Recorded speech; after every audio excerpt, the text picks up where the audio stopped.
साथियों नमस्कार। आप सभी का स्वागत है अपने ही चैनल गौरव एजुकेशन 123 में। दोस्तों, काफी समस्याओं और काफी असमस्याओं से मैंने बहुपद चैप्टर स्टार्ट किया। ऐसा क्यों? क्योंकि पढ़ाई के साथ साथ कंटेंट क्रिएशन और साथ में वर्क, घर का वर्क, अपना वर्क कर कर भी मैं आपके लिए कंटेंट लाता रहता हूँ दोस्तों। तो एक सब्सक्राइब और एक लाइक तो करना बहुत आपके लिए फर्ज बनता है। तो बिना देर किए इस टॉपिक को स्टार्ट करते हैं। इस टॉपिक का नाम है बहुपद, यानी कि पोलिनोमियल, इसको इंग्लिश में बोलते हैं। ये तीन भागों में बटा हुआ है पद के आधार पर। अब देखिए दोस्तों, बहुपद बहुत कठिन तो ना है। इसमें आपको बीजीय व्यंजक का भाग आना चाहिए, एक्स प्लस एक्स, इसमें बेसिक चीज क्या आना चाहिए, एक्स गुना x, x square, S one आना आपको बहुत जरूरी है।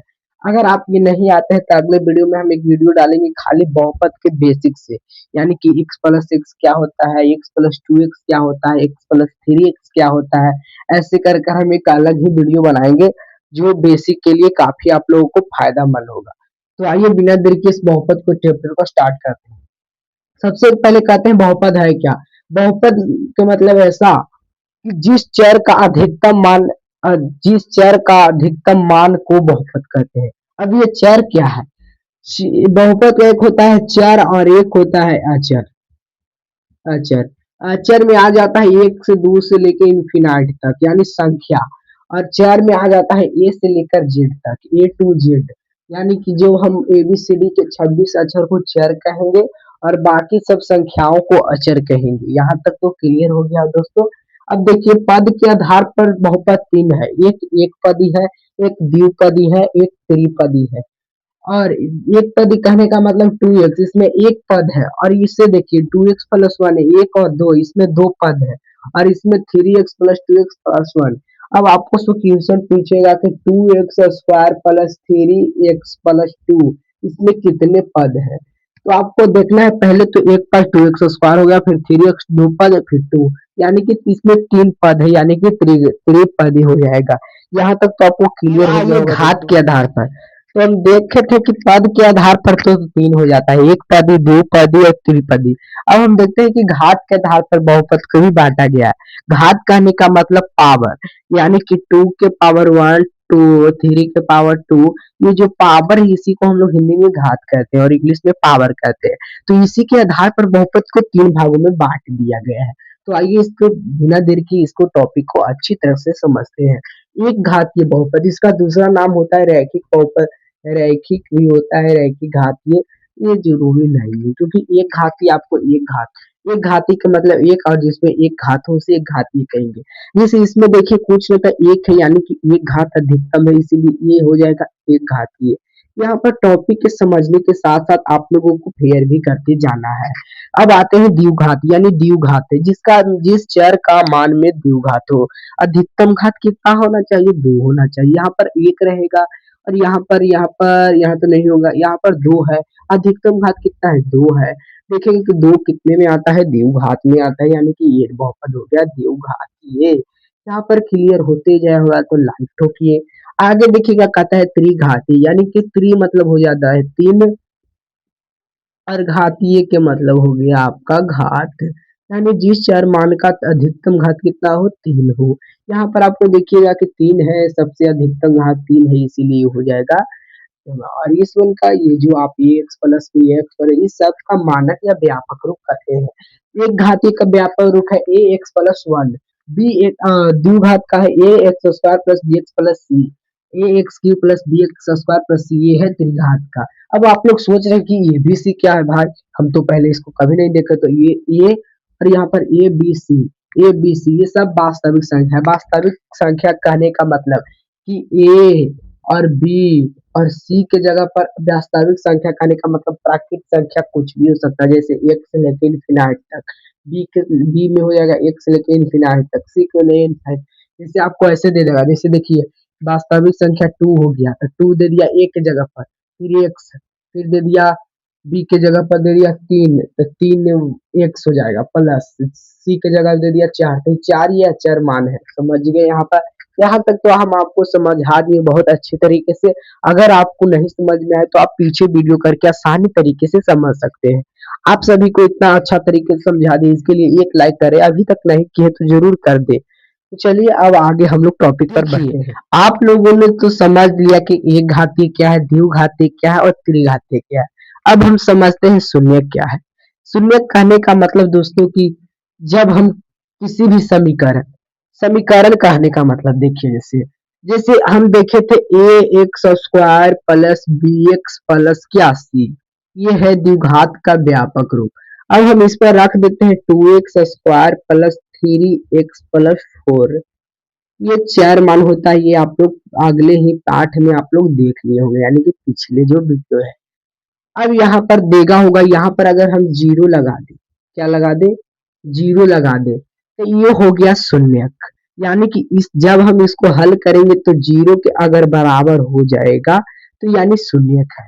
अगर हमने अपनी क्लास में देखा कि बहुपद का हम लोग देख लिए थे शून्यक, क्या क्या शून्यक होते हैं। अब आप लोग वो शून्यक में देखे होंगे कि अल्फा और बीटा और गामा, ये तीन शून्यक होते थे। द्विघात में होता था अल्फा बीटा और त्रिघात में तीन शून्यक अल्फा बीटा गामा। अब देखिएगा alpha beta, alpha into beta, इसके बराबर क्या होता है, तो अल्फा प्लस बीटा बराबर minus b by a. Minus b by a कहने का मतलब यहाँ ए का मान ए है, बी का मान बी है और सी का मान सी है।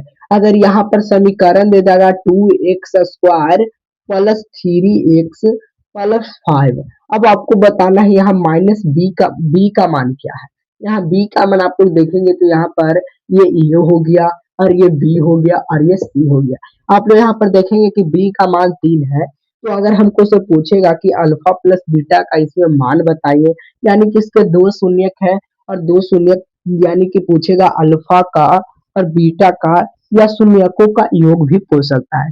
इससे हम लोग शून्यकों का योग बोलेंगे और इसको शून्यकों का गुणनफल, क्योंकि ये इंटू में है और जोड़ में है तो योग और ये हो जाएगा गुणनफल। अब आपके से पूछेगा कि इसके दो शून्यक अल्फा और बीटा है, तो अल्फा और बीटा बराबर क्या हो गया। आपको माइनस बी बाई नहीं भरना है, आपको माइनस बी बाई के मान देखना है। यहाँ बी का मान तीन है और ए का मान दो है, ये एक्स और ये एक वास्तविक संख्या है, वास्तविक संख्या के जगह दो है। माइनस बी के मान देखेंगे तीन है और ये प्लस में है और प्लस माइनस हो जाएगा आपका माइनस, और ये का मान यहाँ पर दो है। अगर यहाँ पर पूछ ना रखा था एक, क्योंकि पूछना था एक है लेकिन यहाँ पर दो दिया हुआ है, तो three minus three by two इसका आपका क्लियर आंसर हो गया।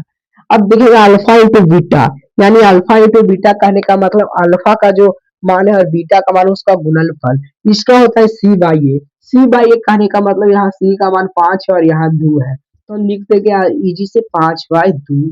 अब यहाँ पर देखिएगा अल्फा बीटा गामा, ये अल्फा बीटा गामा एक छूट गया था, यानी alpha plus beta plus gamma. ये आप लोग ये तो पहले ये छोड़िए दोस्तों, क्योंकि आप पहले द्विघात का समझिए। ये आपका हो गया इतना द्विघात में। अब हम आगे चलेंगे त्रिघात में।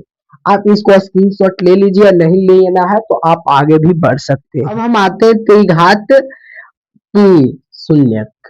त्रिघात के शून्यक हम आप लोगों को बताएं अल्फा बीटा और गामा। यहाँ पर तीनों शून्यक है और तीनों शून्यों को अच्छी तरीके से सजाकर इसका सूत्र बनाया गया है। आप लोग यहाँ पर देखिएगा तो पहला है alpha plus beta plus gamma. दूसरा आप लोग देखेगा तो अल्फा बीटा यानी इंटू में है, बीटा गामा इंटू में, गामा अल्फा इंटू में। तीसरा देखिएगा तो alpha into beta into gamma. यहाँ इंटू मतलब होता है गुना।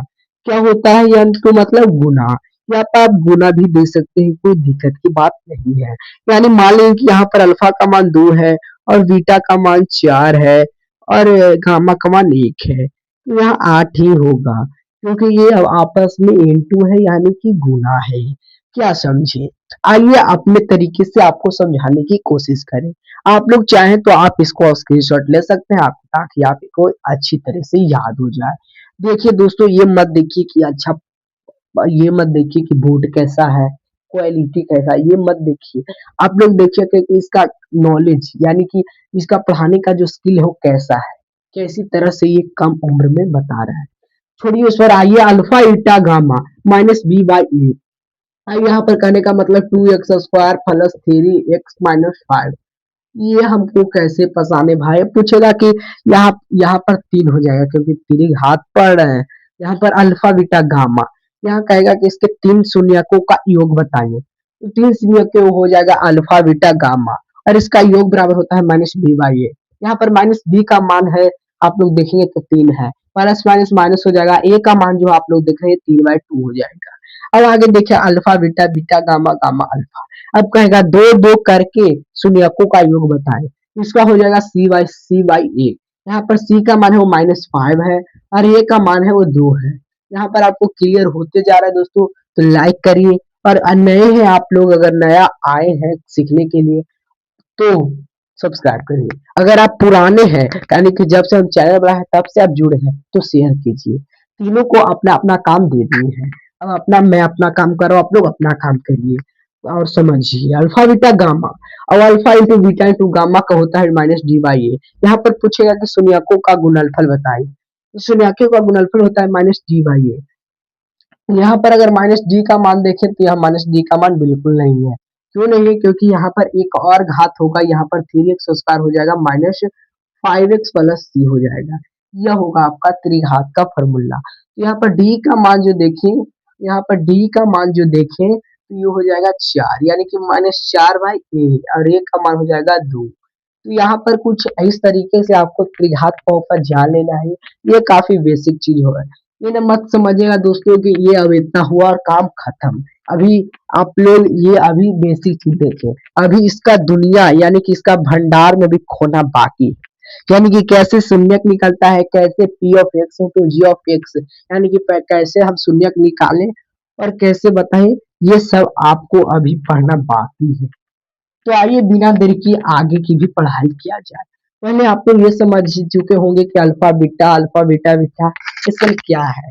अगर आप लोग समझ चुके हैं तो एक लाइक कीजिए, क्योंकि एक लाइक तो बनता है दोस्तों, क्योंकि हम लोग इतना मेहनत कर रहे हैं आधा घंटा से, क्या समझे, आधा घंटा से इतना मेहनत करें तो आप लोग लाइक करिए। और ये बीच में क्लास मत छोड़ के जाए, जिसका भी मन कर रहा है वो अंतिम तक बने रहे, क्योंकि हम इतना मेहनत करते हैं दोस्तों और आप लोग अंतिम तक नहीं बने तो क्या फायदा पढ़ाने से।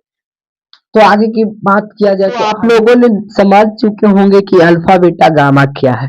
ये कुछ उदाहरण है जो आप लोग इस समझ को और ही मजबूत कर देगा। जो आप लोग पढ़े इसका अंतिम फल है, आप लोग पहचान के कमेंट में बताइएगा कि ये कितना होगा और क्या होगा। तो अगर आप बता सकते हैं तो बता दीजिए, नहीं तो हम बता देते हैं। अल्फा प्लस बीटा यानी शून्यकों का योग पूछा है। तो दोस्तों अल्फा प्लस बीटा और हम लोग अभी पढ़े कि माइनस बी बाई ए होता है। क्या होता है? अल्फा प्लस बीटा बराबर माइनस बी बाई ए, और अल्फा इंटू बीटा भी पूछा है। अल्फा इंटू बीटा कहने का मतलब शून्यकों का गुणनफल। ये हम लिख भी सकते थे लेकिन आप लोग समझदार हैं, लिखेंगे क्या। अल्फा प्लस बीटा यहाँ पर देखेंगे तो माइनस बी बाई ए होता है। ये आप लोगों ने ये पीछे की वीडियो में आप लोग देख चुके होंगे। तो आइए माइनस बी का मान जो देखिए यहाँ पर 4 लौक रहा है और 4x लौक रहा है। यहाँ पर x तो बिल्कुल भी नहीं लेना, क्योंकि बी का मान है जो सिर्फ 4 है। अगर